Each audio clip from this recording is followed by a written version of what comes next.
Hi, I'm James, and welcome back to Storytime with James. Make sure you like, subscribe, and leave me a comment if you like. All right, this one is called Maryon's Story. All right, man, check this out, man. Maryion was a cool dude. Yes, I said dude. Apparently, there's a lot of dudes that was in the Chicago area and around, all around. That's named Maryion. I don't know, man, but I just haven't encountered any of them, so I didn't know nothing about that. So anyway, back in the day when I was working as a freelance security officer, you know, where I'd ask a certain business or store if they needed security, and I would tell them the significance of having a security officer on duty, and I was licensed for it and everything. So then we would negotiate the price and everything. Yeah, well, we negotiate the price, and then we go from there. And it was pretty cool. I made a little money. Made a little money and everything. Was able to maintain everything. Well, I had several sites. I had a couple. I worked at I had a site for me, which was a liquor store. The liquor store was open after, like, from 5 in the evening until like 6 in the morning. It was a drive-through liquor store. So, and then I worked right across the street at a little nightclub. So it was cool. Well, I ended up placing Maryion at a trucking lot. I ended up placing them at a trucking lot. And where they park trucks and stuff at. you know and he got paid pretty well. So that worked out for him. So, and I, of course, I was working over at the nightclub and stuff like that. Maryion was always show up for work on time. Every day. He was off on Tuesdays and Wednesdays, so it was kind of cool, a cool sight. All he had to do was sit there and watch the trucks. You know.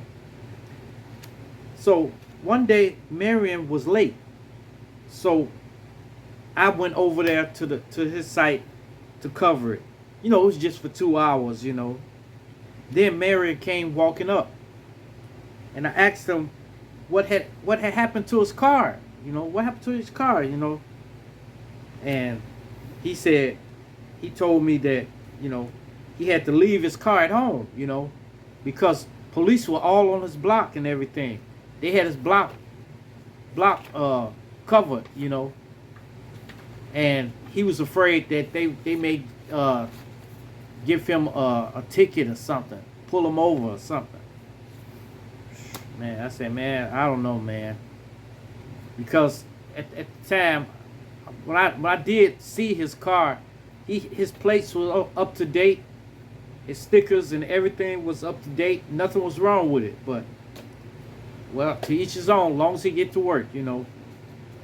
After that day, Maryion never drove again. Like, it was like that incident traumatized him. It really traumatized him. But he showed up for work every day, and and he didn't have a car to sit in. He didn't have a car to sit in on the lot. So, man, I don't know. Anyway, a couple of months down the road, it started getting real cold outside, you know. And Maryion worked it out with the company so that he can sit in one of the trucks, you know, when the weather got bad, you know. So that was kind of cool, you know. But the only thing about it was that he didn't have the keys to the truck, so he couldn't start it up or nothing like that. So he still burned up, you know. But he still hung in there, so that was good, you know. You know, Maryion was kind of strange, you know. He was kind of strange. He was kind of jumpy when it came to sirens and stuff like that. Like when ambulance or police would come past, sirens going, he's kind of jumpy, you know. I never could figure that out, you know. Anyway, later on, I ended up, I was down at the nightclub, and I ended up getting a call from the trucking company, you know. So I said, hello, what's up, what's happening? And he said, look, we got a silent alarm going off down at the company, okay? We really got a silent alarm. What's going on? I said, well, let me call my officer and get back with you. So I started calling, immediately start calling down there for Maryion. And I called 6 times. Yes. Finally, he answered. And I said, hey, man, what's going on? What's going on down there? And he sounded like I just woke him up or something. He said, nothing. You know. So I told him about the silent alarm that's going off down there. And then that woke him up. He woke up then. And then he started running. He started running. And he couldn't get far because the police had the perimeter surrounded. And they stopped him. And they asked him for ID and stuff like that, and asked him what was going on and stuff. And he couldn't produce ID, or he didn't want to show it to him. So after that, that's when they took him, and they found out he was wanted. Yes, found out he was wanted. He was wanted for unaliving some folks in Mobile, Alabama. They've been looking for him for 5 years. You know, he was from Mobile, Alabama. You know, that's what got us a bond together, because I was born in Jasper, Alabama.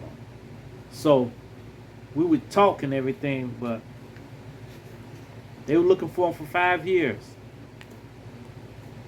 And they finally got him.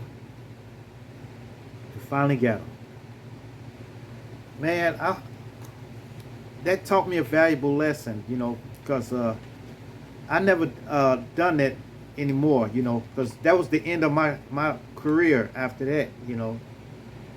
It was the end of my freelance security, you know, doing stuff like that, because I really should have done background checks on them, you know. But when I found somebody who needed a job, I would refer them, you know. So I don't know, man. But after that, I never done it anymore, you know. So that was, I learned a valuable lesson, you